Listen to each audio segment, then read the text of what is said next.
G'day guys, I'm Totally Zoo, and welcome back to Wirradale Zoo. So there's been a fair bit going on behind the scenes between episodes. I've got a new PC, I've got a new editing software, got a new keyboard, got all sorts going on, so bear with me if there's any hiccups along the way. I don't think there are any, but you never know. In today's episode, we are carrying on with the North America section of the zoo.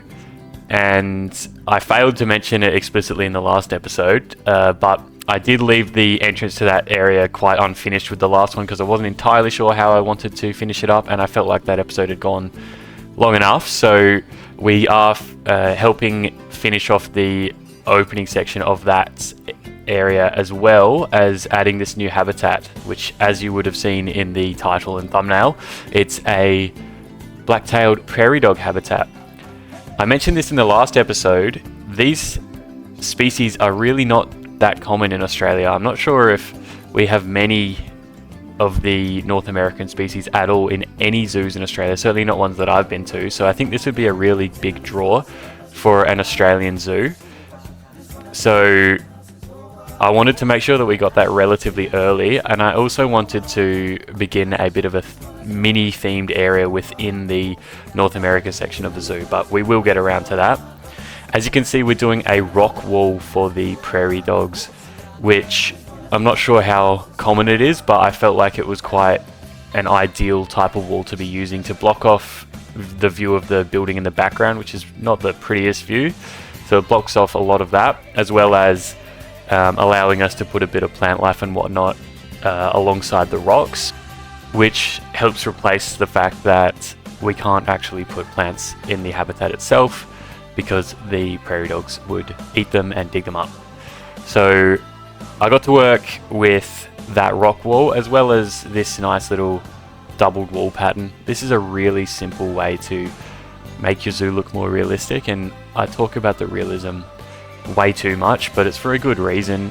It just makes things look better. So adding two types of wall, a simple rock formation as you're seeing there, as well as the fence, really goes a long way to making it look real and good in the end. So we start with that. I'm using the faux rocks for the big wall at the back, and I actually decided that the default color was pretty close to what I wanted, so I just left it as is. And as you can see, we're adding some ferns, and these grapevines actually end up looking really good. They look like obviously a vine that is growing up sort of in the crevices and cracks of the rocks, and obviously the rock that we're using here is a really ideal one for that pattern because it has all those cracks throughout it.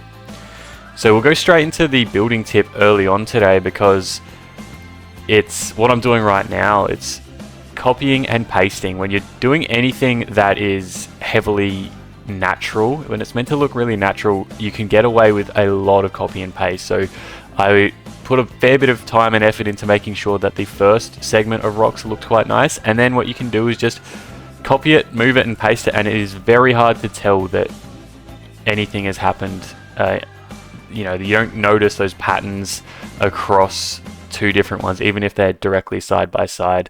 So I use that technique a lot. The small rocks that are at the bottom of the edge of the path at the moment, same thing. I only put about 5 or 6 rocks, and then you just copy them, maybe flip one, and then you can copy and paste, and you'll barely notice that anything has changed. Obviously, every now and then you'll have to make a couple of tweaks, but it's really quite basic to add a very small change along the way, and you'll never notice that it's copied and pasted. We use that technique a few times this episode, so I think it's a good timing to mention it, and that's something that most people will use repeatedly throughout most zoos. So really easy way to save yourself a lot of time. Put a little bit of time into making sure it's good quality the first time around, and then don't worry about it from there on out.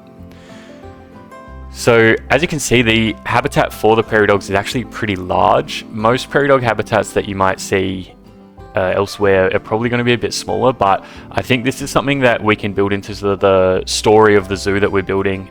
This is probably in a more suburban area. It's not going to be within the city, so space is not going to be a major issue.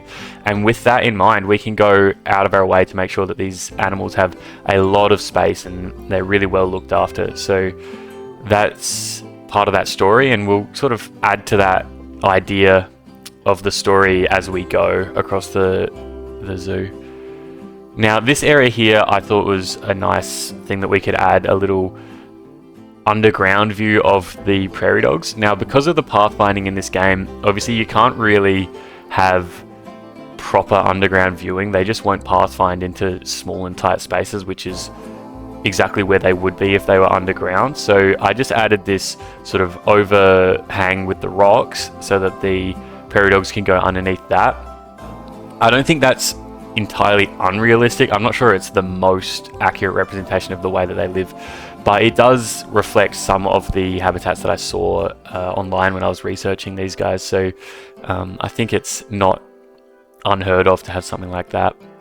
So this viewing window here within the rock, again, this is something that you do see in zoos, and it harks back to the very first building tip I had, which is probably the most important one, which is building and reflecting what you do see in real life, because it looks real, it looks good, and that's exactly what we're trying to do with this. Now, I wanted to make some of my ideas with this zoo a little more explicit. So one of the things I wanted to touch on is when you look at other people building zoos in this game, a lot of them go to great lengths to build part of a city around the zoo, putting buildings around the place. As I said, if it's suburban, we still should expect to see some houses and other buildings around. But obviously there's nothing around this zoo, and that just goes to my own personal preference with building. The way I see it, if I build some houses around it, it's still going to look weird on the edges where the houses suddenly stop. So my idea with it is just to say that we'll build the perimeter of the zoo, and then we'll just assume we can just use our imagination and say that there are houses and whatnot surrounding it, but I'd rather maximize the space that we've got available. With that said, we're not going to use this whole map and use the entire perfect square of the zoo. We're going to at some point put something around it, whether we add rivers or implied roads or whatnot that are on the boundaries of the zoo. The zoo will not be perfectly square, basically, but for the time being, given that we're still very early in the development of the zoo and we are setting that very lofty goal of trying to have every species in the zoo, we just need to take a bit more time before we start building those perimeters just yet, because we may well need to add to that later if we set too much of a restricted space.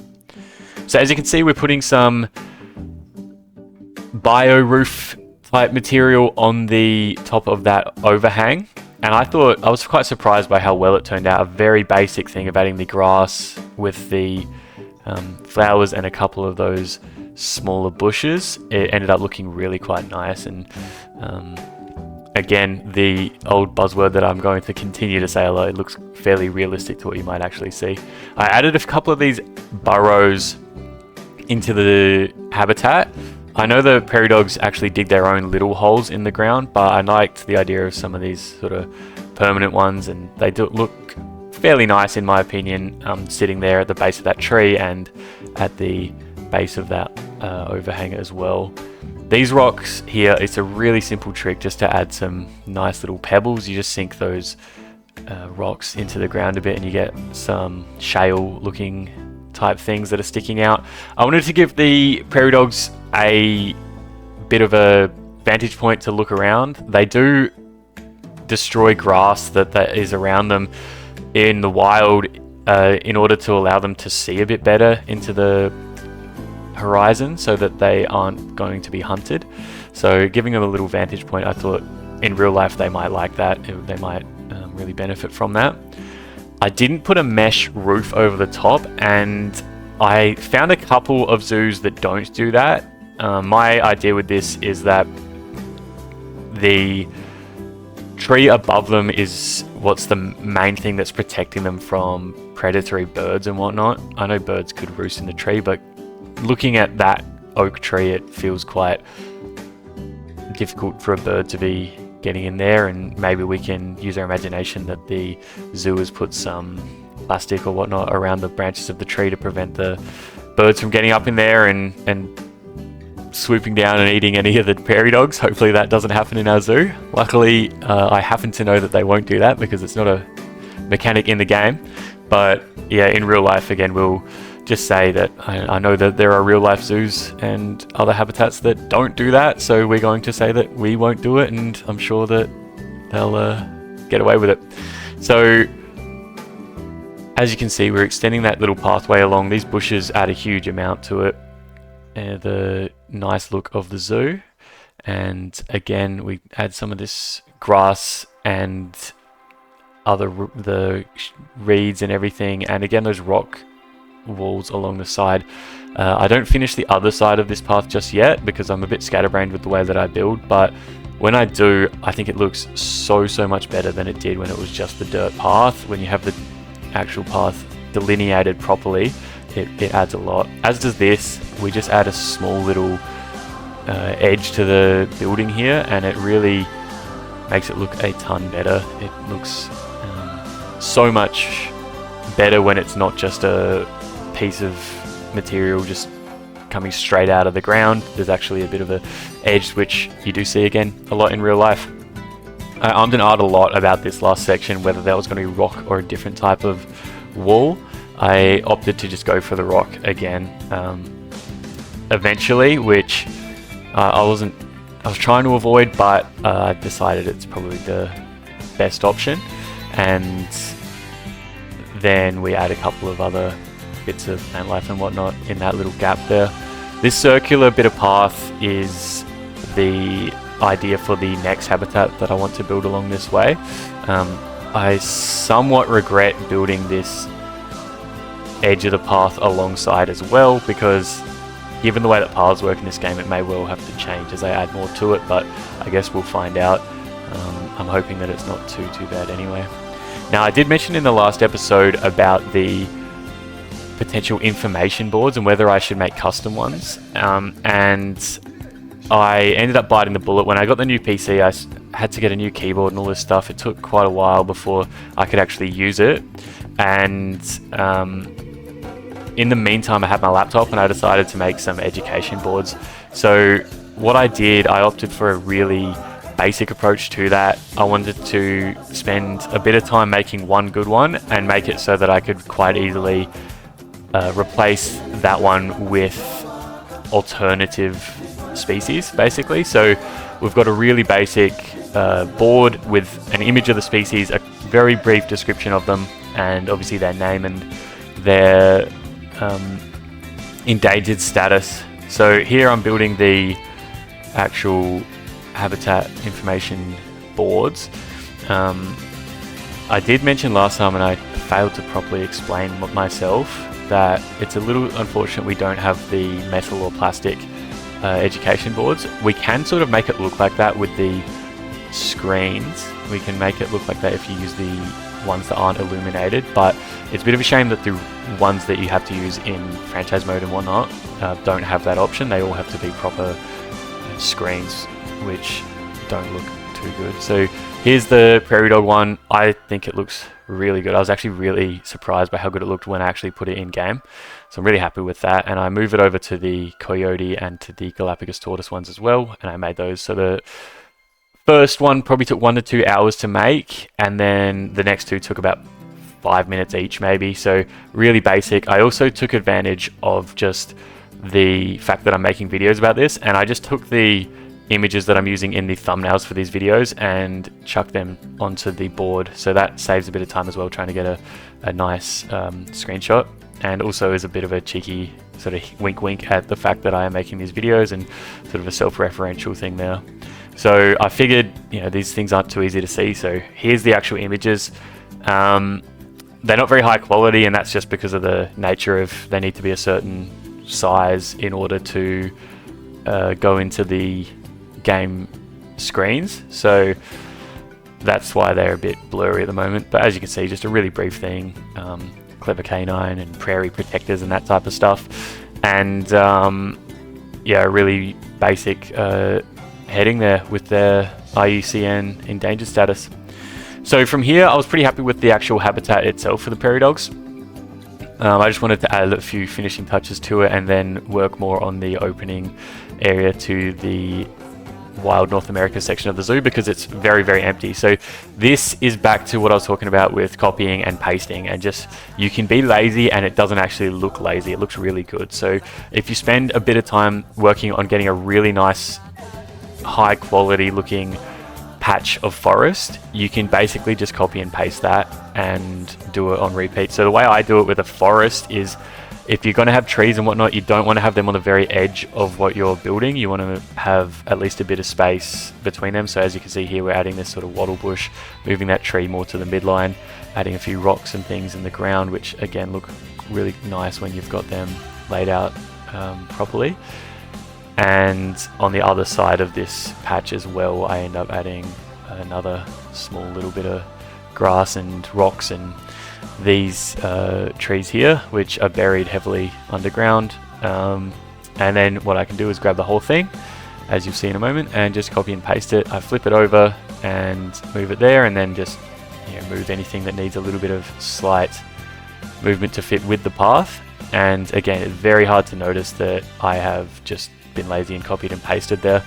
So a really easy tip to build a large patch of forest: you can build a really quite dense patch of forest with only a small amount of actual manual forest making. So this sign here, I wanted to add a subsection of the Wild North America section and refer to the prairie, because obviously the American prairie is a huge part of what's going on in North America with the wildlife, and quite a few of the species in the game are from the prairie. So I decided to do this. This is a nice little trick. If you sink the signs into the whatever they're up against, you can actually hide the sign itself and just leave the text, which looks quite nice.